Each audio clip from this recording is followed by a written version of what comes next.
MLB free agency is in full force, everybody, and the Blue Jays are down some key players. Plus, are they in on a big strikeout bullpen guy? Hello, everybody, and welcome back to Blue Jays Today. We got a lot to talk about today in regards to the Toronto Blue Jays, but before we get to that, I just want to take a quick second and ask all of y'all to please hit the like and the subscribe button. Guys, we are currently on the road to 10,000 subscribers. We would love to get there by the end of the year, so please jump on in, join the community. I promise you it is a great time.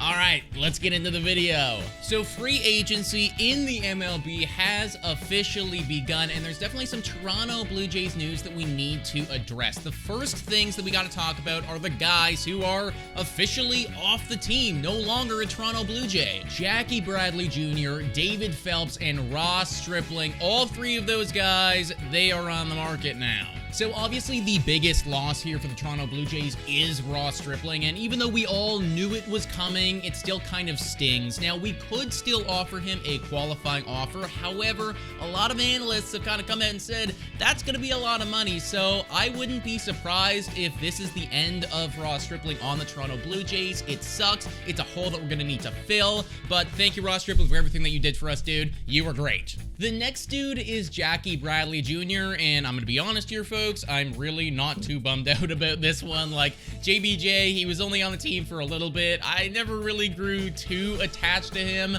We have great outfielders already. As long as Lord, Springer, and Teoscar Hernandez are healthy, I'm really okay with it. You know, it's like, JBJ, you were good, but I just feel like we can find somebody else who's better than him in free agency. Like, really all he was defense, and the defense was great, but I feel like we can get that elsewhere. So once again, thank you, Jackie Bradley Jr., but you are no longer a Toronto Blue Jay. And the last one is David Phelps, and this one actually sucks. So if we look at the numbers that David Phelps has had with the Blue Jays over the last little bit, like, he was actually really good, folks. And I mean, I think a lot of us have been talking for a long period of time that bullpen is not good. We need to have better bullpen on the Toronto Blue Jays, and David Phelps really provided that for us. He was also a great veteran, and he was just one of those guys where it's like, when he got on the field, I think a lot of us were like, yes, you know, we're good now. Like, we will get out of this inning, or at least for the most part. So seeing him walk away really sucks, and honestly, it is a hole that we absolutely need to address. Luckily for us, I'm not the only person who thinks that.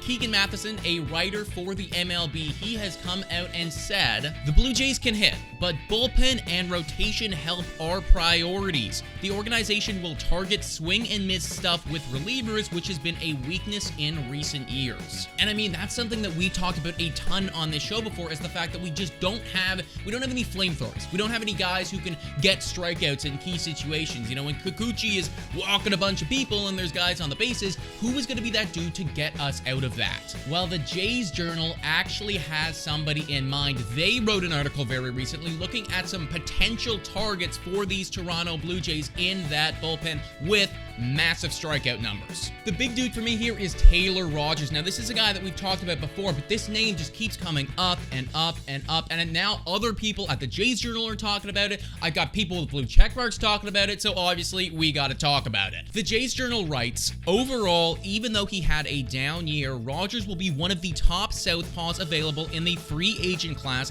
that does not boast a lot of quality arms from the left side. The Blue Jays are currently rolling into next season with Tim Meza throwing from the left side, while Matt Gage, Anthony Kay, Foster Griffin, Taylor Saucedo, and Yusei Kikuchi, if he goes back there again, are the only other internal southpaw options. And the whole point of them putting out this article is to target guys with high strikeout numbers that Taylor Rogers does have. So yes, it sucks. Our guys are on free agency now, but there's also a lot of other guys on free agency, like Taylor Rogers, and also like killer names such as Jacob deGrom and Justin Verlander. Those guys are there too. So even though we lost some dudes, it's not all bad, because as people are talking about right now, we are in the conversation for some other guys. But I really want to hear what you guys have to say about this. Is Taylor Rogers the dude that we need to go after? Are we going to offer a qualifying offer to Ross Stripling? Because that's all up in the air. We're going to hear a lot about that very soon. And what are your feelings about our dudes leaving us behind? Thank you so much for watching. Please hit the like and subscribe button. And as always, go Jays, go!